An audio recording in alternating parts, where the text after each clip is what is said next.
be back. What's that? Someone's from work. They found him out. Isn't it weird that he's not wearing the dressing gown? It is. But it's also like, you know what's early in the day? I mean, like, I imagine he's just like slowly sinks into it over the day. It's kind of slowly gets into the dressing gown, or it just grows on him over the day, and then he like peels it off, like in the morning. People always like, oh, is the dressing gown like a bit or something? I'm like, no, it's just because if I'm streaming, I want to have I have a shower every night. And it feels weird if I don't, because I'm that kind of person where I have a routine, and if I break that routine, then I just don't break the routine. But autism. I'm the same, so it's fine. my wife sent me a video the other day of like, it was some TikTok thing where it was some ADHD autism like influencer, basically like listing out, like having a conversation with someone, going, so how do you feel about this and this? And he was like, yeah, well, I don't like that. Yeah, I don't like that. I don't like big crowds. What happens if your wife changes the plan? It's like, oh, it takes everything in my power not to lose my mind. She went, this is you. You do realise this is you. I was like, maybe a little bit, yeah. Yeah, you might be onto something. Yeah, that's fair. Welcome, everybody, to another episode of All the Grumblers podcast. It is I, Nerdish Fed, and the proprietor of this channel, COLONELDAMNEDERS, and Monsters Abound, our esteemed and giant colleague. Yeah. Today, we will be talking about our favorite mods for Warhammer 3, because we're probably not going to have a DLC for a long time. Why talk about reworks, what could be in, when we could just say, this is what you can play right now. Yeah. So sit back, enjoy, and listen to our inane ramblings. Couldn't put it better It really myself. is quite inane, isn't it? Yeah, it is. It is pretty inane. All right, who's going first? Have you lined up mods? I've just like got my mod list in. I'm just gonna like pick some random ones out. No, I have like 3 or 4 that I know that I want to talk about.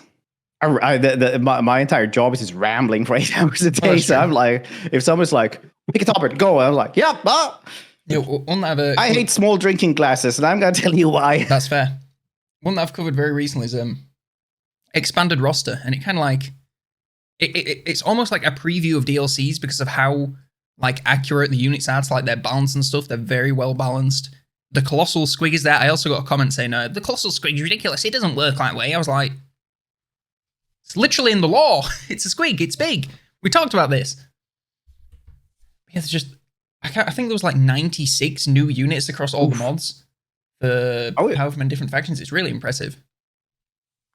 I always feel like mods like that will either have like super underpowered or super overpowered things, because like mostly underpowered as well. Like most things that I play will just be like super underpowered. And I'm like, have they even played like the base game? They're just like too afraid of making it OP modded units. But how did you think, like, was the balance like really good for us? Yeah, it was as close to a unit. It just feels like a unit-only DLC. Like, there's halberdiers with shields, which someone said doesn't make sense, but like they're really well balanced. They're not like crazy. They lose some attack to gain a bit of defense in the shield. They're not like anything ridiculous. Like the necromancy mod, both the mechanics and the units for that are ridiculously overpowered. Same with the Lost Calm one. But this one is just like, it feels like there should have been in the whole time. There's some absolute shitty units. Like there's snotlings, which are utterly worthless, but that's fine because that's all I want them to be. It's one of the best balanced mods that I've played, although I haven't played that many mods to date. So it's the extended roster one, the entire series of like every single. You have to have like all the mods first because it's for per faction. Yeah, you can pick and choose which factions you want, but like you can just download them all at the same time. As far as I know, there shouldn't be conflicts because it just adds units. Adding mods together is always, it's like stacking Jenga on top of each other and kind of going, well, I hope this works. Yeah, so it's always fun launching Warhammer 3 and enabling a bunch of mods, and then it says, are you sure you want to launch with this? And you have to scroll down through them, and you're like, fingers crossed. Yeah, it's got nothing on modding Skyrim, though, Jesus.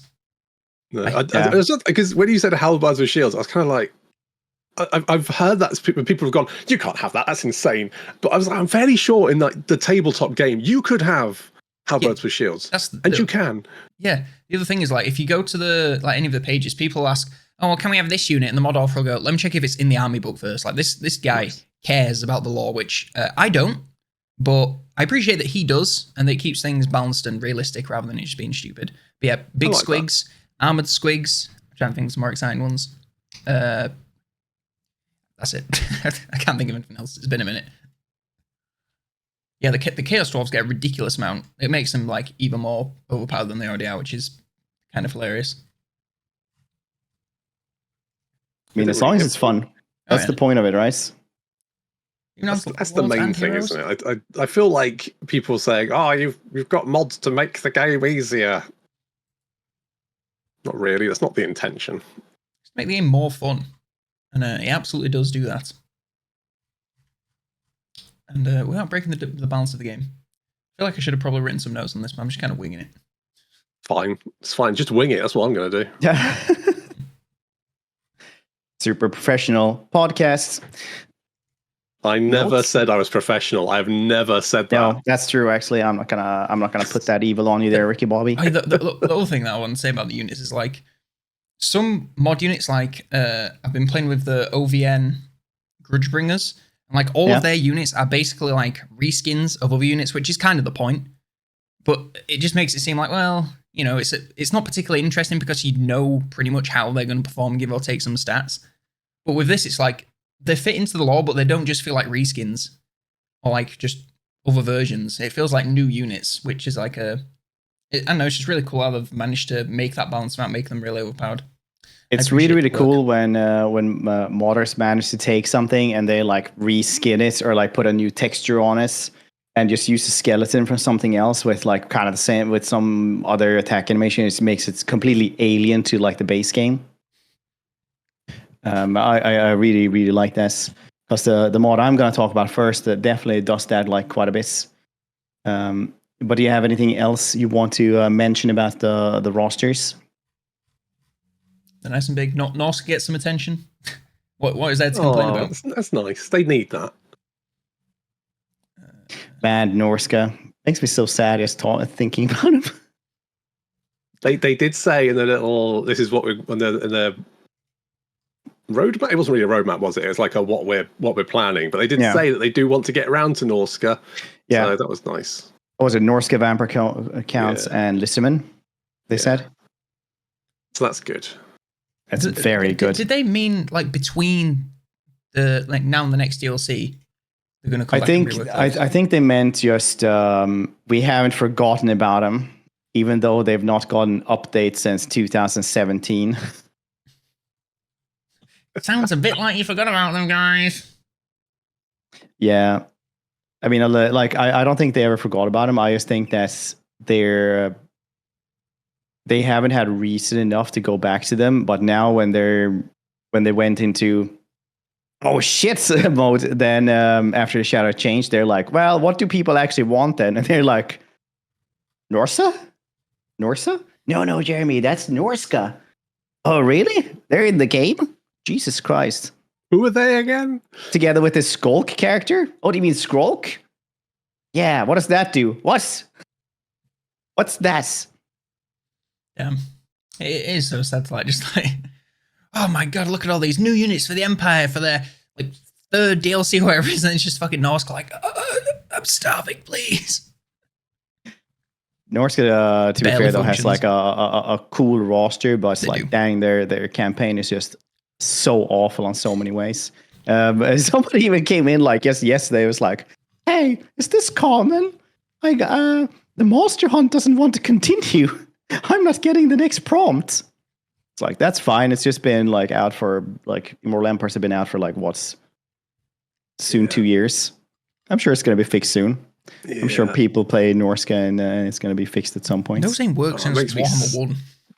Makes me so angry that that's just been broken for so long and there's they just haven't bothered fixing it. I'm wondering when people are going to start making like old Grumblers bingo at this point. It's like, so, like Norska monster hunts, check. That's going to be like siege replays, check. It's take a shot. UI, check. All of our viewers will be dead by the end. Alcohol poisoning. Every single episode. So what mods have you been playing, Fred? Oh, I'm happy that you asked, esteemed colleague and Giants Monster Bound. Araby. I want to talk a little bit of Araby. The Araby. I was going to talk faction. about, you bastard. I already wrote in the Discord. This. You should have read what I was supposed to talk about. You pay me to lead, not read. I don't know. You don't pay me. Actually pay you now. Araby is great because that's one of those things where like they managed to reskin things so well. And I know some modders going to be like, it's not just a reskin because we put new textures and stuff like that, but it's like really good because you can clearly see that it's like this like skeleton of a soul grinder or something, and then it's like they made it into like a magical lamp with legs that fire stuff, and it's just absolutely amazing. Did something happen to monsters there? Oh, yeah. I think Discord might be taking a shit because your quality's dipped for me as well. That's good. Oh, there we go. Oh, I was back. Cool. It's just a great mod. Like honestly, they were starting to put in like more and more voice acting into it. The only way you can like really tell that it's actually a mod is via like there's the actual skins and textures, stuff like that are a little bit low resolution. If they would be like 4K resolution and all those things, like it would be basically indecipherable from an actual DLC. That and like attack animation stuff that you can't tell that it's skeleton or something else, but it's like go and play that straight away. Like go download that mod because it's a completely new faction. It's just great, absolutely fantastic. Yeah, it is absolutely fan. Some of the models. I know what you're saying about them being low, but some of them. Have you played the Golden Magus? No, I only actually played Jafar. The Golden Magus gets an airship, which is very reminiscent to like the what's Malachi's Thunderbarge, Spirit of Grangi. It's very reminiscent of Thunderbarge, but it looks amazing. Like it genuinely looks fantastic. If someone said this is a DLC that CA would have done, I would go, yep, fair enough. Yeah. No, it's just like they have good campaign mechanics. They're like overloaded with mechanics sometimes as well. Like it's just good mechanics, good like balance around everything else as well. I never felt like I was like it was OP or anything like that personally. No, it plays good. Really well. Yeah, obviously like they were strong, but they weren't like. If I had to like check for things that were stronger on the map, I would find a lot of other things that were stronger on the map. So balance was really, really good as well. I really like Araby. I think there's probably one of OVN's best factions, and it's also probably it's the one with the most custom stuff in it. Yeah, it's just actual DLC quality. Like if people haven't tried this, even if they're not like interested in the aesthetics and stuff like that, like definitely go try it anyway. Like it's so good, absolutely amazing. How big is that elephant? Because it's like a normal elephant, and then like a bigger one, and then a huge one. Yeah, I mean like Muma kills from Lord of the Rings. Is it like mammoth-sized on the map? I mean, oh, can't remember. It's the largest one is larger than. It's like the tallest thing you can have in the game, I think. But it's definitely closer to Dreadsaurian size than anything else. The only thing much taller. The only thing I would say about that is that there are a bunch of units for Araby. We just go, I don't know how to get these. It's things like the Jinn, which I think you need to build the Jinn carriage for. Yeah. Something like that. Yeah. You build a Jinn carriage and that summons a Jinn. Yeah. So it's basically like make a wish. They're like, artillery, please. They're like, artillery Jinn it is. Yeah.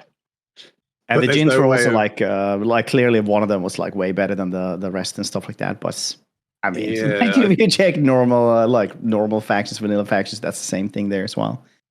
Yeah, that is fair. I think the Jinn I think it's the Wind Jinn, is probably the best one because it just murders everything. Wasn't the Wind one kind of like the artillery one, the one that like shoots purple? I think it was. Yeah, that one. That one's definitely the best one because it does so much damage compared to everything else. Everything else, I mean, the other ones are fine, but that one's like definitely the best. Yeah. No, it's a absolutely wonderful mod. I highly recommend anyone that just wants a new campaign and stuff like that. You don't need you just need like Mixus and then OVNs, right? Can't remember exactly what you needed, but just go download that mod. It doesn't change the balance of the base game in that regard. So just have them as a faction. Otherwise, why not? Yeah, I'm starting to work my way through the OVN ones now. I just started with the Grudgebringers, and I think I get the feeling that I started with not the worst one. It sounds harsh to say, but the worst one. Because the very sorry, monsters, you should probably go on to your mod. This is a complete side tangent of itself that I should come back to later. But I don't love them. Put it that way. I think the thing with the Grudgebringers one is that it's trying to be a nostalgia thing for people who've played the old Shadow of the Horned Rat and is it Dark Fate? I don't remember. So it's basically just trying to go, hey, remember these guys? Because yeah, overall it's kind of a bit of a limited mod, and I think it kind of that kind of faction I think needs almost some sort of linear quest line to complete. Because at the moment it kind of throws you into the Warhammer world and goes, all right, knock yourself out, mate. Yeah, it's got very CA inspired victory conditions, just like settlements, and that's it. Good luck. I think I won when I played it myself. I won because I still had the crisis on at that point. I had the Chaos Dwarf crisis, and because then you just need to wipe out the 3 key Chaos Dwarf cities. I wandered down to a portal, hopped in, found that the other 2 had already been taken up by Grimgor, and then took out the main one and won that way. Because otherwise, I think it'd be basically impossible. Yeah, but it was quite satisfying anyway. Yeah. Anyway, monsters. What mod have you listed? Is it Grudgebringers? What? No. So. I was going to say Araby because I genuinely I'm playing Araby at the moment as the Golden Magus, and it is just a fantastic mod, almost indistinguishable from a Creative Assembly DLC. But I'm going to go a little bit smaller, a little bit more, But Rebanner 3 now, because we're on Warhammer 3, is a mod that I have had installed ever since Warhammer 1 because all it does. Very simple. It makes banners not shit. Ooh. Yeah. And I quite like banners. I like the concept of banners, but they're almost completely... Well, I mean, some of them are okay, but 90% of them are kind of just rubbish. Would you like the Scarecrow banner? The Scarecrow is the best banner in the game, I have you know. But... What is it, 5 leadership? But there's even if you're flying. If you're flying, the Scarecrow banner, even the Scarecrow banner has something on it which goes, you don't have to be flying. It just gives you a little effect anyway. And that's like, it does more if you're flying, but it's not going to be completely useless if you're fighting, say, I don't know, most of the factions in the game where they don't have any flying units. But it does make it makes banners, you just look at it, things like the, what banner is it? It's the Warbringer banner, I think, which the base one is it gives like something like 4 charge bonus and 10 leadership. I mean, why would you? Yeah, exactly. Why would you? And it just goes, all right, I'm going to give you weapon strength as well, a little bit of melee attack. You're like, great, perfect. That's great. That's all I need. I basically just a nice little buff. Like it's not going to end. It's not going to change your life. It's not going to give you. So it's not the second fucking coming, but it will just give you a nice little bonus, considering most of the ancillaries and banners in Warhammer are complete garbage because they've done that thing where they just seem to be terrified of big numbers. So it just makes banners just a nice little extra banner, and it doesn't break anything. It's nice and chill. It's just a nice little bonus for everyone. Even the AI gets the bonuses from their banners, assuming they bother to equip them, I guess. Yeah, get your bingo cards out because as we say this every episode, like Warhammer 3 is poorly balanced anyway. So I don't understand like the fear of well, we can't give him 6 charge bonus. That's too much. We must stick to 5. So just make them interesting. It's like the rewards for the contracts are just like absolute dog ass. Just make them good. It's not going to break the game. I think like ogres went into like the Warhammer 3 base game developers. Drink. But they were like Warhammer 3 base game was like everything was hands down weaker than anything in Warhammer 2, like straight off the bat. They had to rebalance everything for Warhammer 3 just to make a lot of stuff just rebalance essentially. Because everything was too strong in Warhammer 2, like and then you kind of pushed, like everything got pushed back quite a bit for Warhammer 3 at the release. And now everybody's noticing that, like, oh shit, these numbers aren't that good at all. And you had like, yes, this technology will go. You will have 4 more leadership when fighting Nurgle. They're like, are there any Nurgle dudes around here? No. It's just Kugath and he's already dead. And then you can get to the next thing. 10 turns. Yeah, this is the problem. Yeah. The Golden Magus in Araby does have the pirate treasure mechanic, you know, where it goes, oh, here's an area and you have to have a little dig. And theoretically, that could be quite interesting. But in practice, all it does is gives you like 1,000 gold for using your army for a turn. Yeah. When your army probably costs, like, at the point where you can reach some of those, 6 grand a turn. Yeah. Yeah, it's I just think, could you not have some unique magic items? Unique magic items that pirates can dig up, which would be like, cool, like this is actually treasure. This is shit I want to go and dig for. Instead of, here's 1,000 money, fuck off. I feel like when you get to the later game, like money a lot of the time kind of loses its value beyond like tens of thousands of gold. It's like the crown. Oh, seal it away for 3,000 gold. What? 3,000 gold? That can buy me literally fuck all. Maybe a unit. It's just completely worthless. It's like not even worth moving your army for 3,000 gold. Yeah, I mean, like that one is just horrendous. Like, oh, seal away one of the most powerful artifacts, 3,000.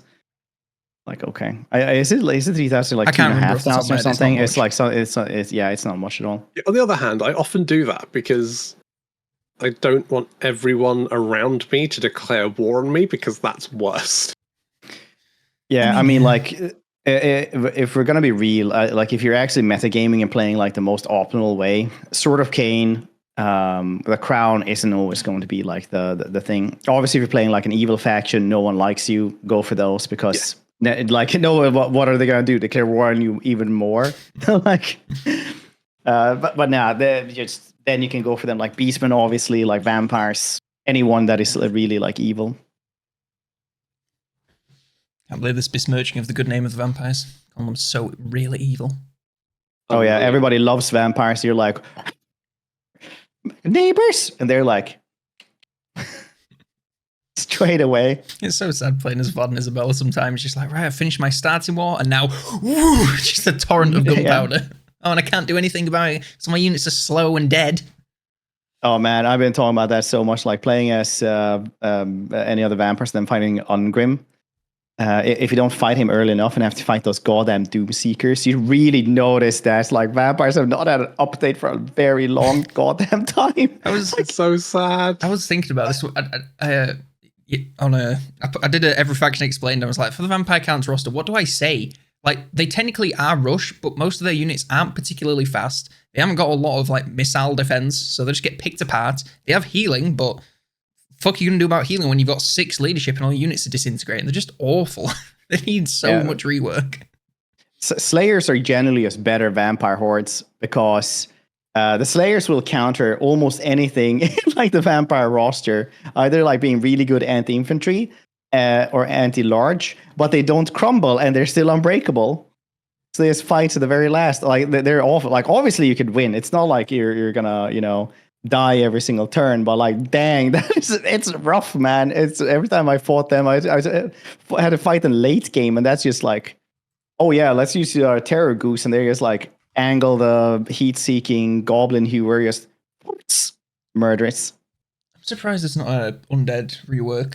So I can like, I mean, this is like definitely a topic for a different video, but wouldn't it be easier just to be like, yeah, the stats just get worse, like the less leadership they have. And then they're just essentially unbreakable. But like the less leadership, they have the worst stats. Monsters turn to a robot a little bit. Yeah. Okay. Should I go on to my next mod? Yes, do. Right, this is it's keeping on that smaller scale. Have either of you two played with the victory conditions overhaul? Yes, almost all the time. Yes. What a fucking mod! It's so good. Like we've complained about victory conditions being asked, and this mod addresses basically everything. It's phenomenal.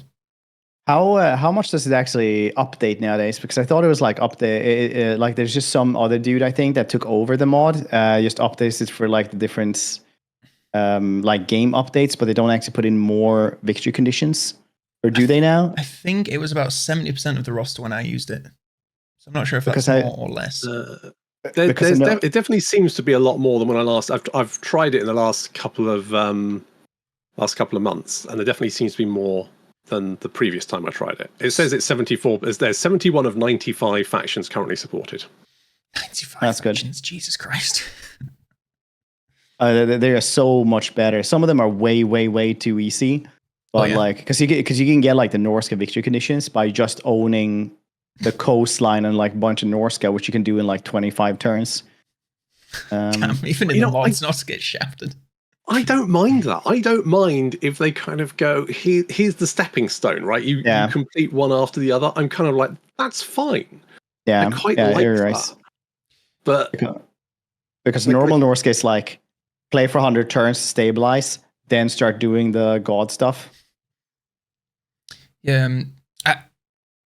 While you can like finish the campaign because it gives you those different routes, like the rewards for finishing the campaign are almost always like actually good. So even if you have finished the campaign, it's like, well, I've got these other conditions.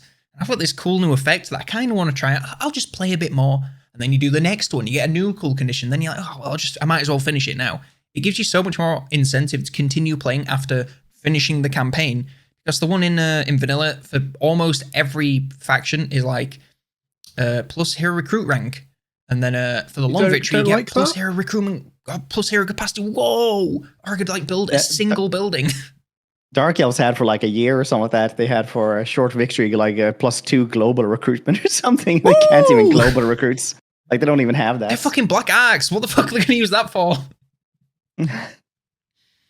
Oh, they don't even have it. Like you can't even like a global recruit with them. Oh my god, that's even worse. Yeah, it is.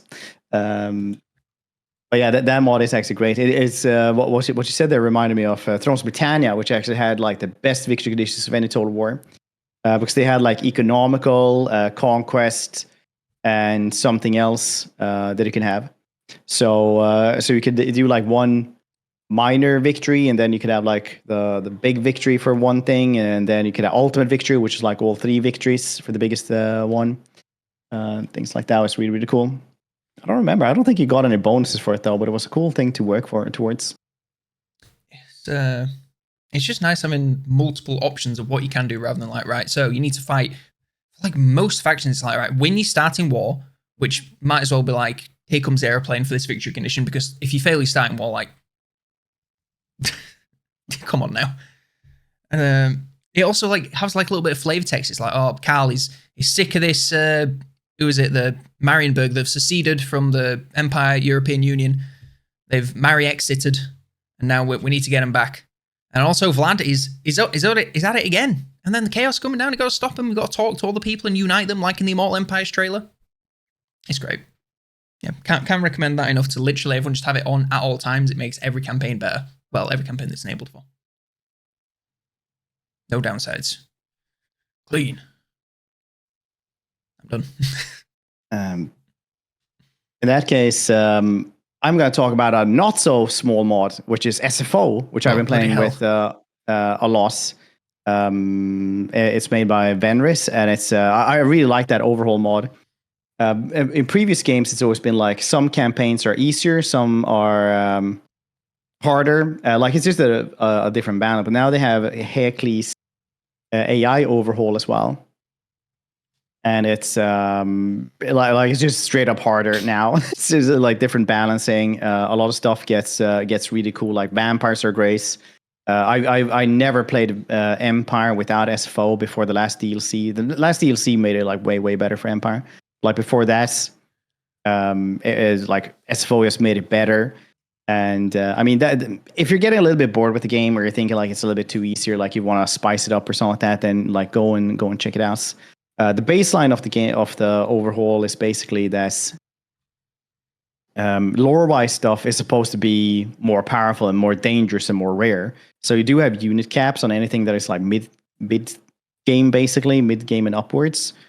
But like seeing a dragon is terrifying. They're also very, very rare, and it's not like in vanilla where you just have like, oh, you just have one city left, but at least you have a dragon building, so you're just gonna like get 19 dragons out. It also changes the garrison system, so if you have a dragon building, like you're probably gonna have a dragon in the garrison defending the city as well.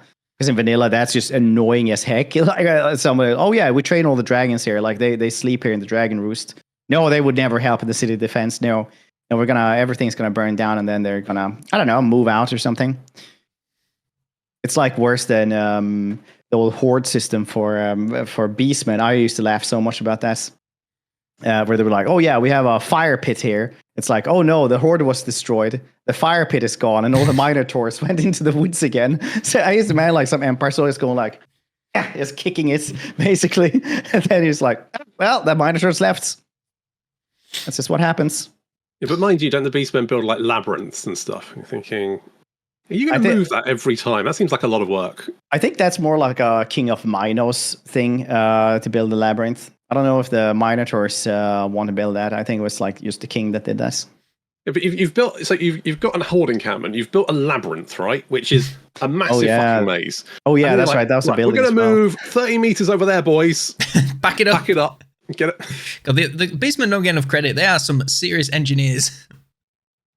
I mean, for all their bring down civilization, I mean, goddamn, boys, that's pretty hard work. Best have some a labyrinth and a fire pit. But I have also been playing with SFO. I'm too scared. I need to get into it at some point. It's just too intimidating.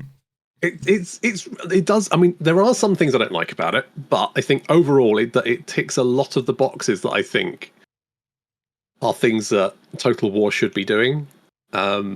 Things like having the unit caps on the higher level units, so that it means that you kind of want to build those military buildings rather than just going, I'm going to build the same economic buildings in all of my settlements, and then the military buildings in one or two, so I just do the recruitment there. I think the garrisons are better. I think the battles are better. I think the fact that they've buffed some of the units, things like Boar Boys and Cold One Knights, are no longer absolute hot garbage, which is really nice. They're actually pretty effective. And I mean, the thing I don't like is that it does tend to make the economy is not as good. So a lot of the buildings that make money are significantly less. Yeah, I don't mind that, because it does mean that rather than facing off against 15 AI armies, it's more like 4, which I think is a lot. Each of the battles feels more interesting. Yeah, I mean, like everyone has so much more leadership, so battles are way longer. Like in vanilla, you can have a big battle last like 3 or 4 minutes, but a small battle would be like 10 minutes usually in SFO. Yeah.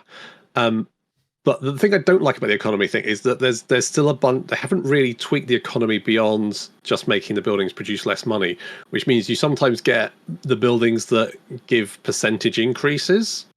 So you get like, oh, it's 20% industry or something, and then you look at the industry building and it's only making 100 at max, and you think, that technically only makes me another 20 income. That doesn't really feel worth it. So you don't bother. I think a lot of those things are also tied to public order as well. So you get like less money if you have low public order, and like vice versa. Yeah, you get like way less money. Yeah, I mean that would be my only.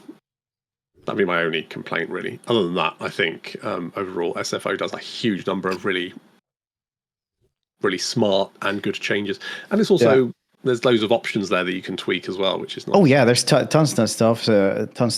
I always change like so that you get 25% more experience, because otherwise experience is really, really slow in it. And then so there's less 4 minus wound time, because otherwise it's 8 turns for wound turns, which is like too long, I think. On that, I usually keep it as Venris intended, I guess. Highly recommend that mod. It's just checks a lot of stuff. Vanilla will take stuff from SFO quite frequently as well, like Dark Fortresses for Warriors of Chaos, for example. That was in SFO for a long time. And Avengers, if you're listening to this, Kabanda, where is he? Why did you remove him? Put him back. You heard what you need to do. Yeah, you heard us. And that's my little pitch for SFO. Also, this is the main point of it. It makes the game still interesting after turn 60. Like, you can literally still struggle after turn 60, and it's really fun like that. Because otherwise, I'll always play to turn 60 or 70, and then it's just steamroll ahead anyway. Yeah. I've been trying. I mean, the only reason I've come off SFO is because I wasn't sure if Araby worked with it, so I kind of hopped off. Yeah, I did have a weird problem with SFO though, which was that I had the less buff and effects VFX mod,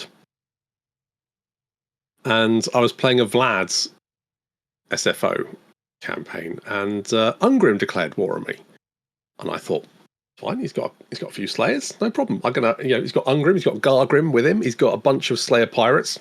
Problem, I've got a stack of ghouls here. I can easily overwhelm him with sheer weight of numbers. Turns out, if you have the less buff and effects VFX 3 mods, for some reason, it turns the Slayer's death blow, which in SFO is something like when they drop below 25% hit points, they become unkillable for 30 seconds, which is fine. But if you've got that less buff and effects, it removes the 30 seconds. Oh dear. I see. Yeah. Now, technically, is only in effect if they're in melee combat. But if you're playing as vampire counts, there's very little way you can kill people.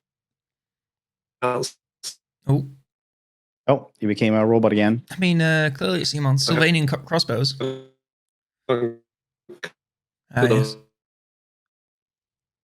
He makes a good point. It is. God, he's struggling.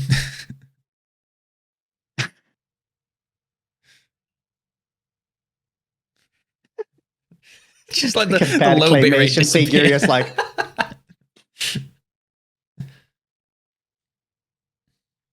Like a claymation figure, like things you did for a video projects when you were 10. Can you say something else? Yeah, there we go. Good. You okay? Where's your router located? It's like, do you have like a hidden hatch underneath your desk or something that you climb down to? So my router's in the lounge, but where I am, because I'm kind of, my office is built outside of the house, I don't get wireless signal out here. So I had to I've trailed a wire all the way through the house, like around the edge. And there's two of them because I've got my work laptop and my computer. So I don't know why, but for some reason my computer keeps dropping out the internet, and I don't think it's the router. I think it's the network cable. So I swapped them round, but that meant going under the desk and untangling the chaos. Don't you wish you lived in an American house made of matchsticks so you could just drill a hole and get yourself a mesh network? Oh, that'd be so nice. Just put your finger through. Cable through. We're gonna get the kitchen done in the next year, and I'm gonna have network cables put in. Yeah, we ran one from my router in my lounge up to here when we first moved in. It was a fucking trial. I had to get up all the floorboards because you can't. These are super brick walls. You try drilling into these and no chance. Yeah, it's very fun. I had to get. I actually managed to get some cable through, but I had a drill bit that was like that fucking long, and I had to try. Yeah, I missed the first time, but it's fine. Yeah, these walls destroy drill bits. My dad's broke 3, just blunts them immediately and snaps. And then every time I try and drill anything to put something up, I hit a gap in the brick and my drill just goes. And I get really upset. I hate that. Anyway, whose turn is it? Is it mine? Sure. You were talking about sub mods for SFO, and I will also add in that I am very, very upset that I can't get the extra gun smoke and spectacle mod to work with SFO. That's a great little mod. Because that's an amazing mod as well. Like I will not play Empire now without it. It just adds so much spectacle. It's just so cool. Yeah, I discovered that on my quality of life mod journey, and it's pretty fantastic. Yeah, I actually think I saw it from one of your videos as well when you were like, the best mods here or something. He's such an influencer, Damneders. I just influence people, what can I say? No, I just hate watch. Oh, green.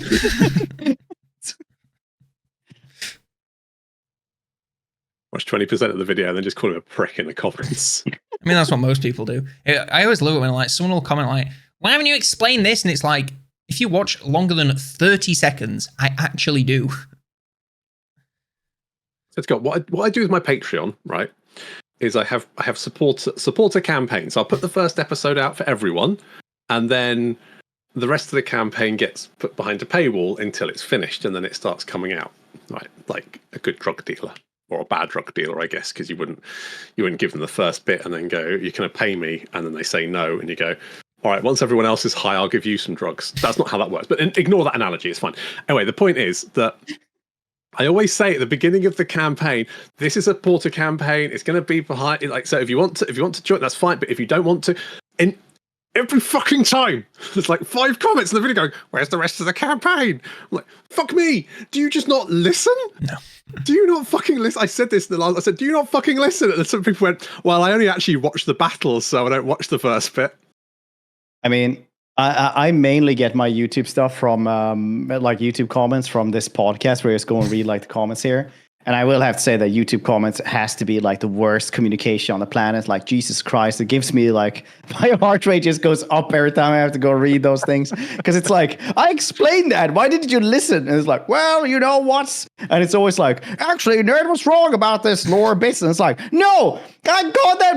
I like, this is what they say in the wiki even. It's like, yes, but I say this. And you're like, what are you even on about, you shits? If Damneders would only approve the comment that links directly to the wiki, you would probably argue with that as well, you absolute buffoon. Every single time. It's like I do a 10-minute rant about how Warhammer Fantasy and Warhammer 40k are different things, and they're like, well, it wasn't actually like that. It's like, well, like, oh, they're kind of the same. At least everybody else was ganging up on them as well, so I'm happy about that.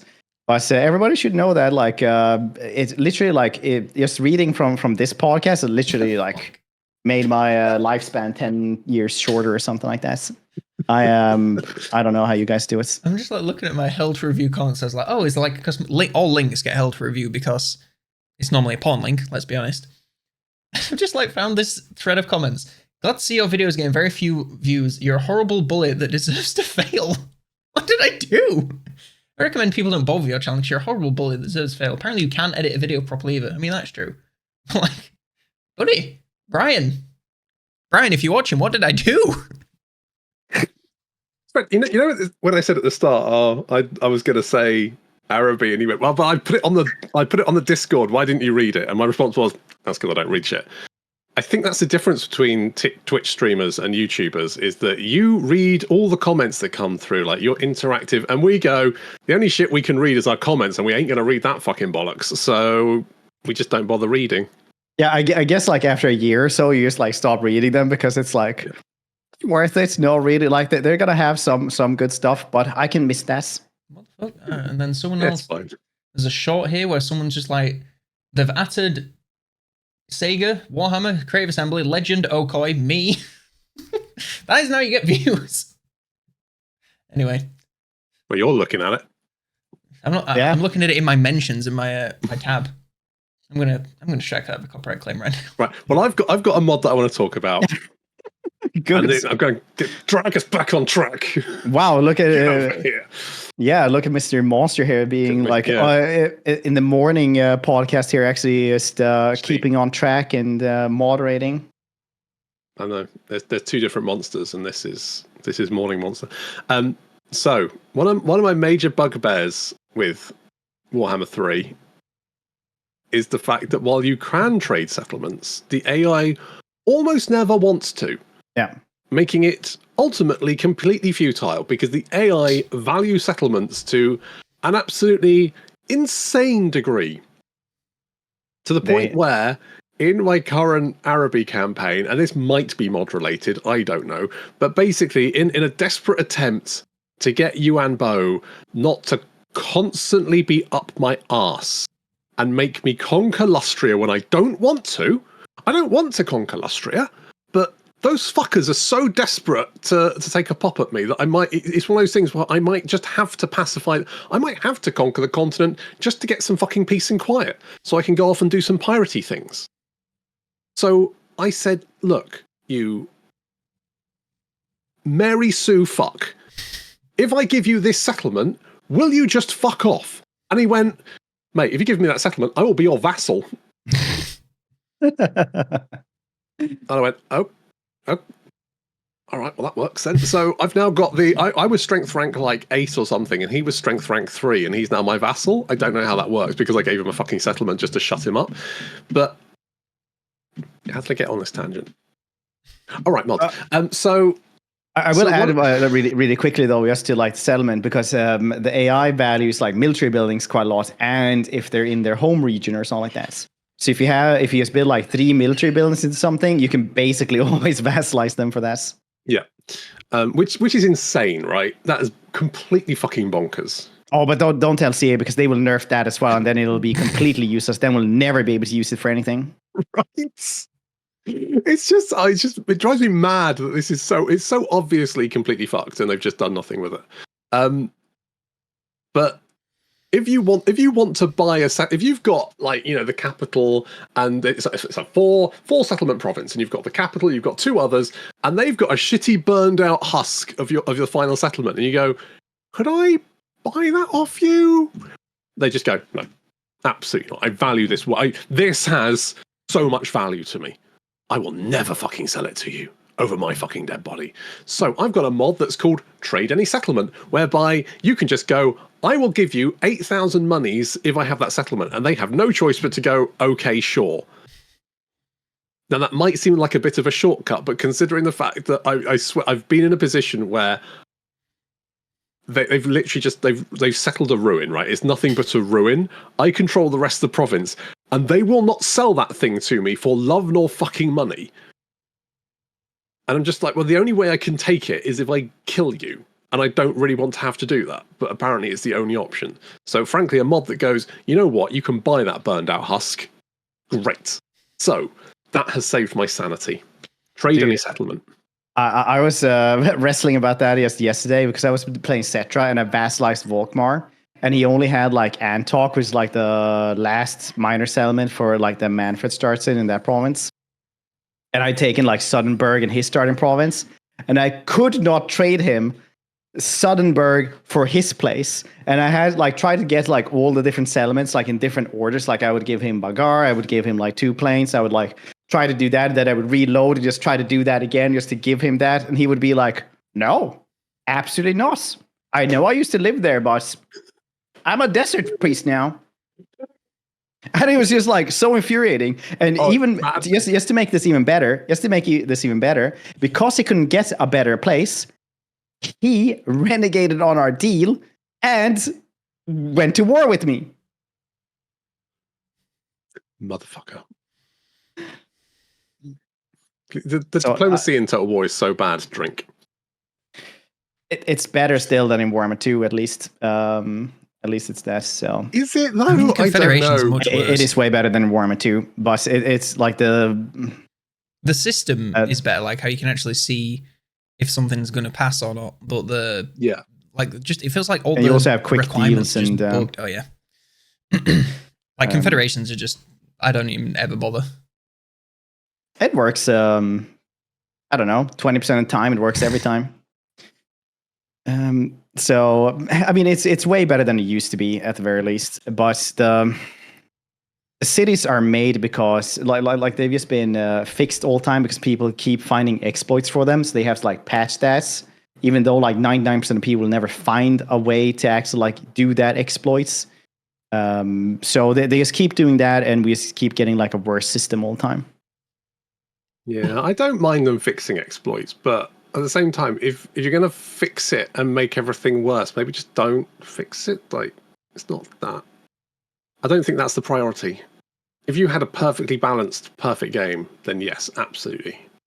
But Immortal Empires is anything but balanced or perfect, so Yeah. fuck it, who cares? Anyway, Damneders. Any other mods? I was tossing and turning, and I decided which one to pick, and I think I'm going to bring it back to OVN because there's probably a lot to say about it. The Grudgebringers. Yeah, like I said earlier, they just feel like a very basic faction that was made to like be very lore accurate and Mon said very nostalgic, but their gameplay is not very good in my opinion. Like they have the single army. If you don't use any of the submods, it's just a single army, which is okay, but it means that like at the start the stakes are incredibly high for every single fight. Because if you lose, that's it. You're pretty much done if your army dies. Unless you build camps, but the camps seem fairly pointless because they don't offer much gold until you have like a load of buildings and allies, and that takes a long time. You can recruit everything from your one army, but at the same time you don't really need to because of your regiments of renown and the units that you get from gifted settlements. The gifted settlements is nice, but the rewards are pretty crap even if you have all the research. It's just, like, I like the mod in idea, but playing it just feels very... it's just like hard work. And I wasn't even playing on like that hard a difficulty. I was still losing, probably just a skill issue, but you know, what can I say? I think Grudgebringers would be better if it was sort of played in the way that Mountain Blade is, in that you are sort of an individual in a world and you can interact with that world, but you painting the map isn't the main objective. It's you sort of interacting with bits on the world and like having an effect, but not being the main event in the world. So like the way I would say it is that you can maybe you get like quests or something to go and like fight this quest battle, and maybe that has an effect on the map. Maybe that buffs a faction. Maybe that, you know, nerfs an enemy faction or something. But they're not all like gunning for you at the same time, because I do think the problem is that in Total War everyone is basically gunning for you pretty much all the time. It feels like the contract should be like kind of the driving force, but unfortunately they just ported the mechanic directly over from the Ogre Kingdom, so it's completely worthless. It's like, oh, attack this settlement that's literally the opposite side of the map for 4,000 gold and a useless item. Well, yeah. No. And so what else? Like, obviously you can do the Regiments of Renown quest, and that takes you all over the map. But because you have just the one army, I was like, all right, well, I'm going to go attack Heinrich to get these units. It's force match, right click over there, end turn. And like, there's just no gameplay. If you're not fighting, you're doing nothing. You occasionally have to do a research project. Like, you can build a couple of buildings, but they're not that worth it since you don't really need recruitment things, and the replenishment ones aren't all that good, and the income ones aren't all that good. And if you're not fighting, you're not getting any skills. Like, the units are all okay, and I like the concept of having heroic unit, like the Regiments of Renown being led by a guy, even if it's just a visual, and they all have little banners, which is very nice. Yeah. But yeah, no, I feel like it's just a bit of a... I don't know if it's lore accurate, and that's the reason why it's not the best. Then fair enough if you're going for lore accuracy, respect to you. But personally, I feel like for the gameplay, it could have just done with a bit of creative liberty to make it a bit more engaging. Yeah, I think a faction like that, if they do Dogs of War at any point, I think it kind of needs to basically you need to be neutral to everyone. But maybe you get like attacked by, if you're going through Greenskin territory, you have a chance of being attacked or something. But not by the faction, because the problem is what will happen then is they'll just mob you with like 6 stacks. But what there does need to be is sort of like a mission comes up and it says, if you do not deal with this, then something bad will happen. And if you don't deal with it, then say, 3 stacks of Skaven will spawn and attack the Empire or something. And that kind of then, even though they won't attack you, you have a quest to then deal with that. And it kind of treats you as a neutral entity, because I say, otherwise you just end up with a caravan problem where as soon as you land in the wrong place, they just jump you with 6 stacks by marching them out of the fog of war. Yeah, you just feel like a bit of an order-tied pre-patch Warriors of Chaos where you just wander around hoping that no one kills you.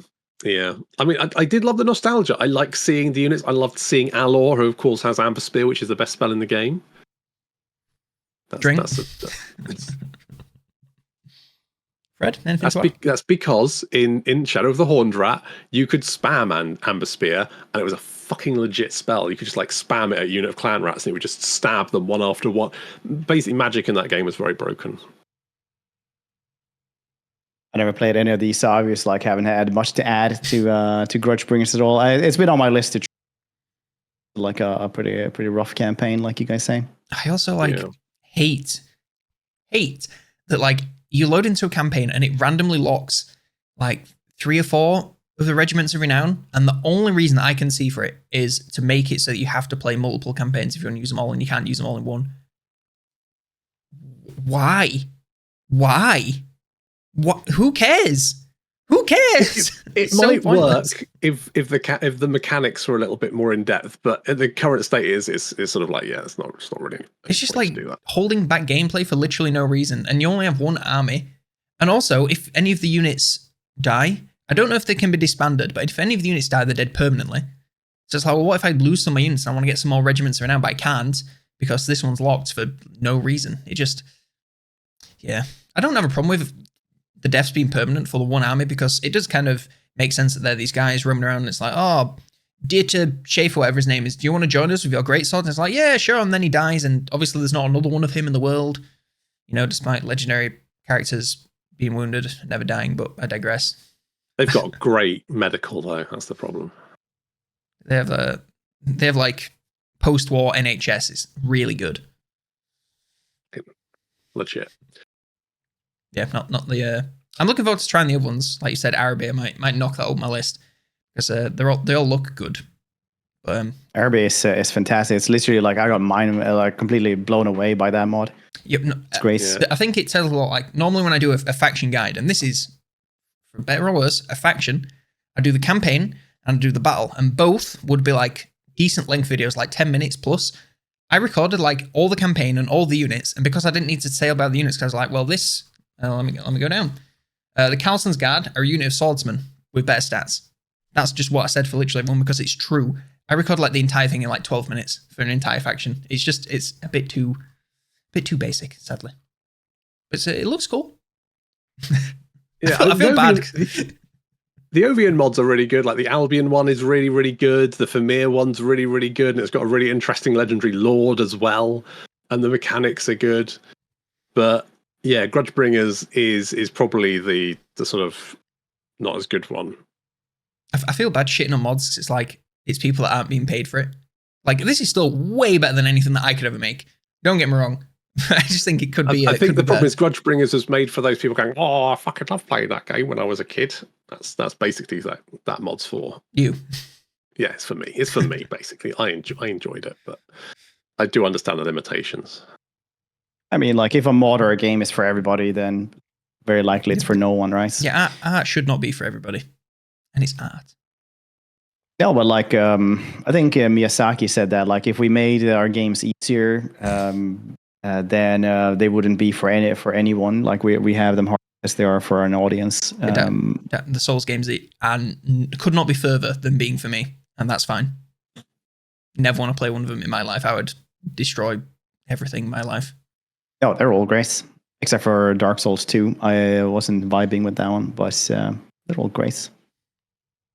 They're not as hard as you might think as well. Like a lot of people just go, "Oh, well, this is hard." But there's several games out there that I can just think of top of my head that is harder, like Hyper Light Drifter, for example. I think the hardest game that I've completed is probably like Blasphemous, maybe. Like a hard game. Also, I played Celeste. That only died 1,000 times. Literally. That's fun. Anyway, Fred, mod? Yes, this mod is just going to be out for this patch. Then apparently the mod maker Rocks is discontinuous, but it's called Baby Archaon Needs Them All. And I really think that like this one is pretty cool. I actually had so I'm gonna first off start off with like what it actually does. Basically, Archaon is my favorite lore character. Like I read the books, I think he's like just he has good motivation to destroy the world. That's true. Yeah, he does. It does No, have he doesn't.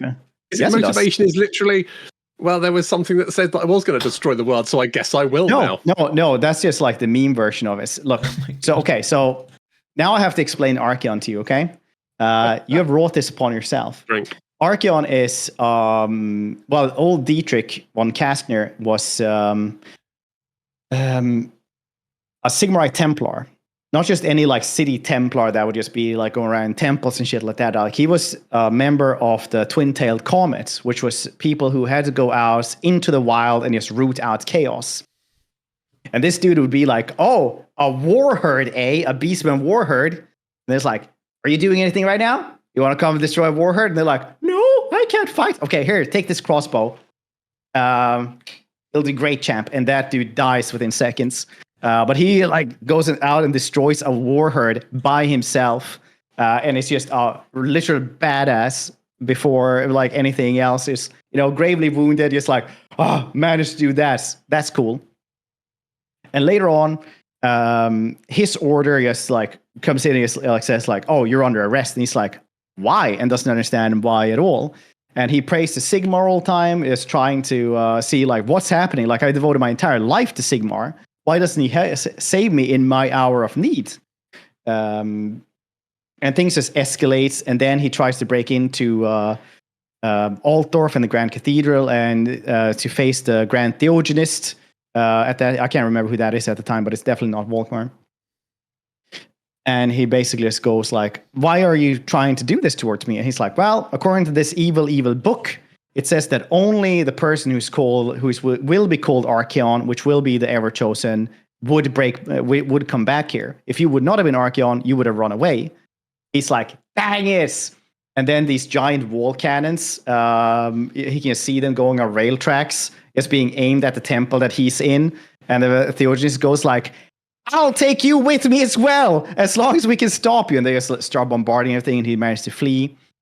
And Archaon, like, this is YouTube. He tries to unalive himself like 3 times or something like that, but he's just brought back every single time. He's not even allowed to die. And in the grand scheme of things, the gods don't want to destroy the world. The Chaos Gods want it to all continue on in eternal war. More souls for the Chaos Gods, everything for like the Eternal Grinder and the Great Game. But Archaon goes, "Fuck you, buddy. I'm going to destroy everything. If I'm going to be the Everchosen, I can't even escape. I'm going to take everything with me. I'm going to destroy literally everything, and that'll be the end of it."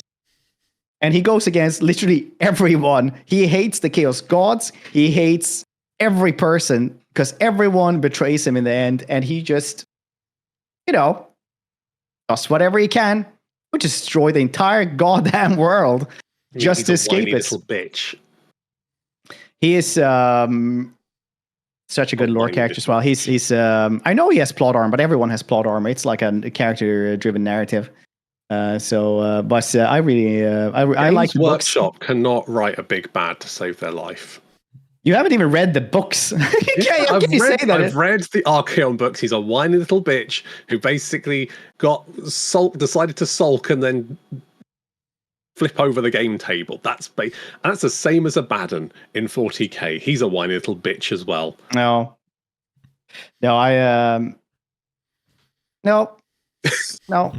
it's different from Abaddon for sure. I've read so many, like I've never read about like his books or anything like that, but I have read lore discussion about it, and even like the people who have like are 40k nerds are like, yeah, you know what, Archaon is like way better written as well. He's better written than a Baden, but then I mean, pretty much everything. Harry Potter's better written than a Baden. Anyway, the mod is giving him all the things from all the other dudes, and this is no balance. You need like some Heracles AI overhaul or something like that to actually like balance this one out, because you get very, very overpowered with this one. It basically gives you like teleportation stance from Village. It gives you seduction from Slaanesh. It gives you plagues from Nurgle, and what's the last one actually? There's changing of the ways, winds of magic, manipulation, bloodletting, seductive, plague cauldron, blood host, unholy manifestation. So you get all of those things. It also gives you everything in battles as well. So I actually had one of my a member of my community, Grackle, he tweaked the mod so he didn't get like the battle stuff, but just the campaign things. Because I just felt like if you're going to be playing like as the ever chosen, like literally chosen by the gods to follow everything, then why wouldn't you have like seduction and be able to do like use everything instead? But also I did it actually only for the seduction and the portals, just for a fun playthrough. Let's do it for a one playthrough. Otherwise, it's pretty. It's a good one. I enjoyed this, and Archaon is still my favorite lore character, even though monsters don't like him. Such a whiny little bitch. That's the problem. Well, all of them are, aren't they? Like if you read a Warhammer book, I don't know actually who isn't a whiny little bitch. I mean, there's certainly tropes, but the whiny little bitch trope, the whiny little bitch of chaos trope is the worst one. It seems to affect the YouTuber community as well, doesn't it? I mean, I don't know actually who isn't a whiny little bitch when you say it like that. If Archaon is one, then all of them is. I mean, even Gotrek is like just in his books, he's just a depressed alcoholic for like 8 books, like literally just a depressed alcoholic sitting there just drinking. Fine, at least he's not whiny about it. He whines all the time about everything. He's like so angry. Yeah, so angry. Who isn't angry though? It's just Archaon's just he's got all the personality of a cardboard cutout. Nah.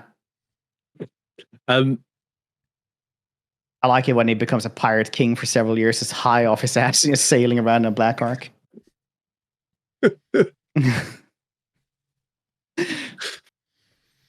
Okay, my mods is going to be what's it called? Oh yes, all climates are suitable because climates are bullshit. I have a retort of climate adaptation. Yeah. So I think climates are bad because Total War, Warhammer 3, without the what am I trying to say here? Without the victory conditions mod is basically quite bland. Mm-hmm. It's basically a paint the map game. But they then went, what if we made areas of the map harder to paint than others? And I feel this particularly impacts factions like Tekalis, who starts at the very south point of the map, right next to a bunch of Chaos factions who live across the sea, which is the worst place to live, and in Chaos Waste territory, which of course you hate to live in, which means you then have to sail across the sea, land, fight in territory that is horrible, and people are going to go, yeah, well, it's Chaos Waste, you shouldn't conquer it. And it's like, well, then how the fuck are you supposed to deal with them? Because the AI will never give up. You can punch them into the ground, you can raise the settlements, and then as soon as some other AI faction turns up and resettles them, they'll declare war on you as well. The best way to stop that is to just settle the stuff, but then it's a pain in the ass to keep hold of it, because of course it's not making any money, it's sad all the time, because they're tentacles everywhere. So I just went, you know what, fuck climate, it's bullshit. So I got rid of it. Thank you, mods. Climate is so weird as well, because it started from like Warhammer 1, where you either had like mountain climates or normal climates. So no faction could have more than like 55 settlements or something like that, because that was just as many as there were for any of them. But then later on, it kind of added in, and as you say, like it doesn't really affect AI in any way. I really think they should just redo it so that you have like normal climates. That's like the baseline. And then you have like really good climate for yourself and like inhospitable for you. So there's some stuff like Chaos Waste are supposed to be bad, you know, you're not supposed to go and live there. But then also at the same time, it's kind of weird to have, you know, unpleasant stuff there, because I always imagine like a Longbeard standing out like, you know, a nice summer day out in a golden field. Some farmer goes around with a straw hat, just like, top of the morning to ya, and just like goes around with a cart or something like that. And like the Longbeard just looks at the other Longbeards like, oh, how can they live like this? You know? It's like isn't even effective there. It's just so weird. Yeah, it's just a. I understand why they had it at first, and I think it kind of worked in Warhammer 2, but in Warhammer 3, there's so much terrain which is going to be absolutely fucking awful for you to live in and have terrible replenishment that I just don't think it works anymore. There are like specific campaigns where it's particularly bad. Where like your starting province is unpleasant, or whichever one it is. And you're like, well, what the fuck do I do? Because like these first turns are so important. You want to rushy growth, get yourself started, and I have to spend like 50% more gold on my buildings and grow 50% slower because I've got a yellow circle on my settlements. It's very stinky. Yeah. But it's lame. Rather than if you don't like that, stay with me for a second. Climate adaptation allows you to adapt, if you will, to these unsuitable and unpleasant climates. Over turns, so it takes 25 turns by default for a unpleasant one to become suitable, and then 50 turns for an uninhabitable one. And while that is quite a lot of time, and for most of that time, you basically have like no incentive to build any settlement, it does give you an alternative if you just want to like, right, I want to take this and then leave it and I'll come back to it later. Like if you take the Shrine of Cain or whatever, it's Cain? Yeah, it is. And you're just like, right, I'm going to come back to this later and then I'll build a shrine when it doesn't cost me as much, go do some other things. It does work for that. But yeah, climate isn't the best, but this is just like a more friendly version to if you don't want to outright remove it. It was a long-winded way of saying. Landers, any more mods? I mean, we're going for 3 each, but while I'm here, quick one. Where is it? High resolution UI improvements. Must have. Nice. Makes the recruitment screen actually take up the screen. You still have to scroll, but not as much. Sure, Fred likes that one. Yeah, I actually haven't tried it for some god awful reason. What's wrong with you? I really should though. Yeah, I know, right? It's weird.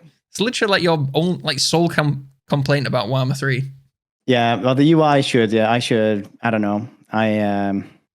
You're right though. I should probably get it. I'm getting it now. I used to use it in Warhammer 2 all the time because there's so many weird things about it, like how the goddamn abilities on like lords late game when you have like too many abilities on the unit card and you can only read them like from one way to the other. Because otherwise it like starts skipping things if you read it from right to left. So you have to read it like you're an illiterate peasant in the 1500s. It's like, oh yeah, and you need like it does have terror. Mouse control. Okay. Like turn down your sensitivity to 10, so you can scroll through them. It's so many weird things about the goddamn UI. It fixes. It doesn't like completely fix everything, but it makes most things a lot better. I don't understand why the like default UI is scaled to like 720p. It's so that everything is supposed to work for every single modder, and it does support like 480 or some shits.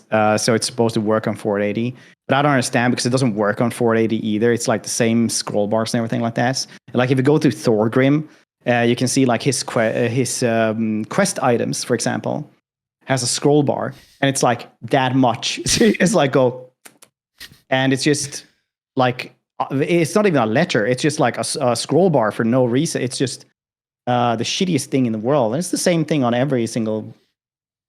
I don't understand most of it. It's bad, and they should feel bad. Honestly, whoever is doing the UI should feel bad. I'm betting like they only have like 1 or 2 dudes actually doing the UI, and they're doing other things, and they don't have time to do that because there can't be any other reason for it to be at that in the state that it is in.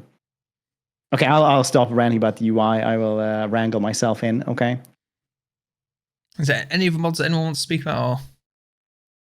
Or are we guess the. But I was gonna say once again, guess the smoke. Yeah.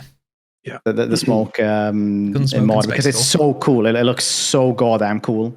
Absolutely amazing when you're playing like as Elsef or the Empire or anyone with cannons. It's just amazing. It's such a minor change, but you'll just like go do something and then come back and they'll just be like this big plume. And you're like, oh, they've been at work. Yeah, it also just makes. Yeah, it's like a good visual indicator of like, have these guns been firing or have they just been stood here AFK? Because that can happen. No, they've definitely been firing because I can't see them. Yeah, it also just makes any battle go from like, oh yeah, this is a normal battle to like instant 4K epic 10,000 units straight away. You know when you see those like cinematic battle edits that people do, I'm just like, are they playing the same game? Because they'll just like smoke, all the texture like will be so gleaming and shiny, and the lighting will be so dramatic. I'm like, are they post-processing? Is this just from game? Yeah, they probably use not EMB but reshade. A lot of them use reshades just to get a different color scheme to us. Then it's just good angles. Yeah. The best cinematography I do is just like orbiting shots of units. Yeah, you definitely notice that some of them like used to do a lot of quick cuts and stuff like that, but now they're doing like really, really cool long shots and stuff, which is nice because I hate quick cuts. It's the bane of everything. Got a stew in the cinema. Monsters, any more mods, or you're modded out? I'll do a quick special mention for Skaven clans. The Underempire expands, which adds a whole host of new Skaven clans and a whole crapload of units, which is pretty fun. Just basically, so like you've got clan. I played clan Vrtkin, and they just got like loads and loads of poison wind units, which is a lot of fun. They've got like a poison. They've got like a what's the catapult thing? But it just like launches like a million poison wind globes, which is quite fun. They just got like a load of different poison wind units, and it's and then there's like 1, 2, 3, 4, 5, 6, 7, 8, 9, 10, 11, 12, 13, 14 different Skaven clans with various different mechanics and units and stuff, which is just a lot of fun if you want to experiment with Skaven, and who doesn't? Adding that to my list. Yeah, I mean, like, I think all of us use more mods. We mentioned other mods as well. But those are kind of the ones we wanted to mention for this episode. Otherwise, we're just going to sit here for like forever just going through the workshop. Ooh, the guy that makes that Stradivarius, he makes some mods. Holy man. I'm going to have to check this guy's stuff out. Anyway.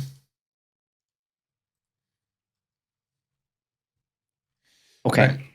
Right. What's everybody been playing then? Damneders? I've been on a bit of a, for my SA's channel, shout out. Ow, just punched my monitor, micro even. I've been playing a lot of existential games. I played Soma. Oh. What a game. Holy moly. It's 5 hours, but boy, it is a dense 5 hours.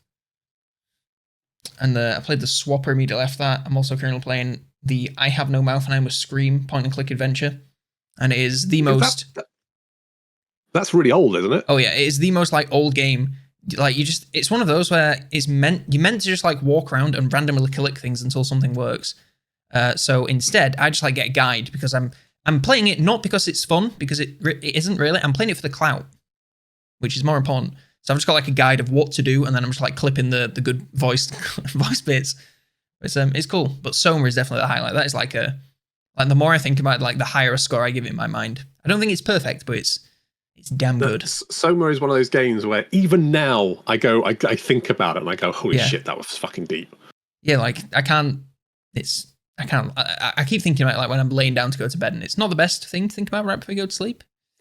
But yeah, there's a lot to think about. It's brilliant. A bit scary, but not too bad. So yeah, that's what I've been doing. Very optimistic, very fun, very light. Very light and breezy. Yeah. Yeah, I tried the like Soviet Republic city builder one. And Crab God, a bunch of other games, but that and V Rising have been like on what I've been playing, except for Total War. How do you find the work? What was it called? Workers and Resources Soviet Republic. Did you? Dang! I like tried that for a half and half stream. So after I'd done like a really tough campaign in SFO, I went over there and did like 2.5 hours of tutorial because that's like a really dense city builder. It's a like a lot of people. That's a lot of people's favorite city builder ever, and I can understand why. But like, there's so much micromanaging. It's like, yes, make a bus stop to get your workers to the cement factory. Is it going to be one way for it? What's the schedule going to be for the bus? Okay, but what kind of bus are you using? And then you have like several different options for the bus. Then it's like, okay, well, and then we're getting into like the supply chains. So you're going to have like either conveyor belts. You're going to have trucks, and you have to choose what kind of trucks. And there's different types like that are that they have like tarps on them or not tarps, and like different. It's just a lot of micromanaging and things like that. It's man, I did like 2.5 hours of different tutorials. Then I was like, I can't remember any of this. But if I would make like an actual city, it would probably go a little bit better. That's basically what it was like when I tried to play a Hearts of Iron. You just like get hit with information. You're like, I don't know what this means. Yeah, It's like the paradox game of city builders, I guess. But it was a loss, honestly. I have no doubt in my mind that is, I would enjoy it more if I would just learn how to do it. It does have like 92% all reviews. Very nice. So it's just, I was too tired when I was trying to learn it. How did you feel about it, Monsters? I'll be honest, I tried it for about 20 minutes the other night. No chance. The problem was I started the tutorial and it got to the bit with the mini map. I click here to expand the mini map. There's different resources, and then I was like, okay, and then what? And it had all the ticks, and then I was like, right, but what now? And I couldn't do anything, and I was like clicking around, and I think it got stuck basically because all the ticks were there, but it wouldn't move on to the next one, and then I got bored and quit out of it. That was my experience. So I was like, is that worth going back to and trying again? It probably is. It's that's the good thing about streaming, at least, because you don't get stuck on stuff like that. Because there's always somebody in chat who is going like, "Haha, streamer can't fucking read." Press the little button at the bottom right. It's like, I'm fairly sure it just broke because I was like, it had all the ticks, and I tried to go back, and it just wouldn't let me do anything. And I was like, okay. Yeah, I know. I think I know what you which one you were on, honestly. And there's like a super small button somewhere. Oh. Did I just miss the? I just missed the superstore button. Right, fine. Okay, I'll go back and try that again and see if I can actually get past the second window of the tutorial. I think I might have also done something similar. I started it, opened the tutorial, and I was like, I'm not in like the right headspace to learn this right now. Yeah. I just immediately closed it, like fucking hell. But that is the problem, isn't it? I thought maybe it'd be a nice breezy sort of city builder, and then I looked at it and went, oh fuck, this actually looks really complicated. But if you want like games are always like that. If you want like a breezy game though, Crab God was really nice. It was a very nice chillax game. Crab God. Have you picked up anything? What's that about then? Did you ever play like Two Kingdoms? Yes. It's kind of like Two Kingdoms, but super cutesy with crabs, and they also donate to like charities for like saving the coral reefs and stuff like that. Oh. Lovely. So I can feel more morally superior while playing it. Yeah. Nice. Basically, it's a very cozy little game. Oh, that's cool. That sounds good. I'll give that a try. I've been playing Soval. Has anyone played Soval? Soval. Oh, is that the free to play game? It is the free to play game. The free to play game, basically Warhammer Tabletop. Jeez. Somebody recommended that to me just the other day. It's really good, but also I'm not sure how long it's going to exist. Because it is basically Warhammer Tabletop. Like, incredibly, I'll go so far as to say it's effectively Warhammer Tabletop, just in video game form. But it's free to play. You get 5 factions for free, and then the DLC factions are worth about £4 each, I think. However, I will say this, that a lot of the art is created by AI. So that might make you feel a little bit different about it. But the developer is just one guy. So, and it is free to play. So yeah. I'm kind of like, well, I love this. Here's a review. Final verdict: 74 out of 100. I did get 74, just specifically. It's not quite 75. Yeah, it's like, well, what would have put it over to 75 or anything like that? 74 is so specific. Doing it out of 10 is hard enough. Like doing it out of 100, I'm just like. So they had a very stringent scoring system, and it came out at 74, which is fair enough. So I've been playing Soval. That's pretty good. Really enjoyed that. I've also played Cataclysmo. Oh yeah, that's right. Which is They Are Billions, but like with added Lego building. So you can basically build your fortifications out of like stone blocks, and you've got like a little square block, a slightly longer block, and then a one that stands on end. And you can build your thing, and then you build like the little fortifications, and you can pile stuff on top of each other, and you can make some stuff that would make an actual structural engineer break out in hives for the sheer sort of absolute fuckery of it. But it's really quite enjoyable. And then you get these weird used to be mutant horrors trying to eat you and your defenses, and you have to sort of fend them off. I mean, I really like it. I have two problems with it. One, in some of the missions, you have like pre-built fortifications, and the only way you can like knock them down is getting your units to attack them, which is quite slow and fiddly. So if you want to like build on top of it, you can, but if you want to try, if there's stuff in the way, you can't knock it. The only way you can knock it down is get your units to destroy it themselves, and then try and build on top, which is quite faffy. I'm just like, let me delete this shit. If I don't want this tower here, let me delete it. Love of God. And the second thing is, I think the people in Cataclysmo are eating the horrors. And seeing as the horrors are mutated people, that throws up some very sort of weird ethical questions. Because if you look at the little shacks that you have to build, they've kind of like got a hook, and there's like what I think is a horror hanging off it. But they are mutated humans, and particularly like the boss tentacle has basically like a person on the end of it. And go do what you gotta do, you know? Makes me uncomfortable. It just throws up certain questions like, should you be eating them if they've got a human face? Does that make it weird? Maybe you got to do what you got to do. I don't know. But anyway, that is a slight concern. Otherwise, just let me knock down the fortifications, and I think that game is fucking great. I'm playing it tomorrow, actually. It's really good. I don't know why, but for me, Fred's just like stuck in a looping animation on his camera. It's very strange. He's just like keeps going. If it goes over 55 miles an hour, do you think it'll explode? Yes. It's very weird. Like for the kids. It's like mouth isn't even moving. It's so strange. I feel like replace yourself with an AI. You guys were glitching us a ton before. For me. It's so weird. Is this happening for you, monsters? It's just like looping like this? No, he seems fine to me. He seems good. I also tried out Krieg's Front Tactics, the prologue, which is I think was on like the Super Nintendo or something. It's like a mech game. You have mechs. It's turn-based. There we go. It's quite good.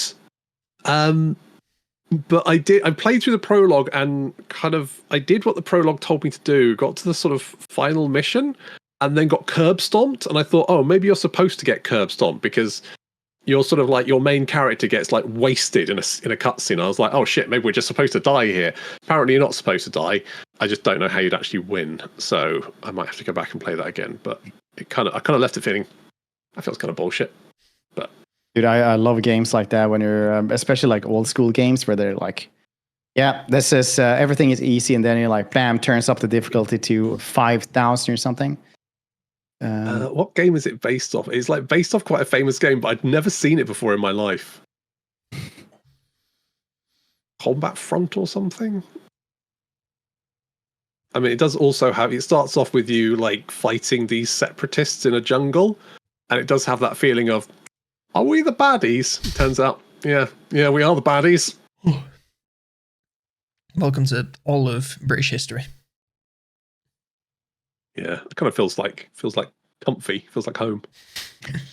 My girlfriend's planning a trip for a family to come visit us, and we're going down to London. I'm like, well, we could go to the British Museum, but there's nothing British there. It's just all shit that's stolen. It used to be part of Britain. Yeah, it also used to be part of a lot of other places. Well, yeah, they didn't have a flag though, did they? Gotta have a flag. Gotta have a flag, otherwise you don't get to keep your stuff. Yep. Them's the rules. Tell it to the LGBTQ community, am I right, guys? Yeah. Hey-o. But anyone else for any more? No, I think I'm kind of good. I'm Replete. all yeah. I mean, I play so goddamn many games all the time anyway, so going through those would be take too goddamn long. Cool. Cool. Cool. All right, so we're doing the outro. Yep. Probably. Do one of you guys want to do it? Should I? some mods. Hope you've enjoyed this discussion of mods. We talked about mods and the ones that we like. Hope you enjoyed and found some mods that you would like to try out yourself. Yes, you, James. Try them. The mods are free. Yeah. Let's go check them out. They certainly are. So thank you very much for listening. Thank you, gracious hosts, for giving up your work days. And I mean, your 6 PMs on a Saturday. I'm on holiday. It's fine. All good. We are safe in our employments. All right. Thanks for listening, guys. Goodbye. Bye-bye. Bye.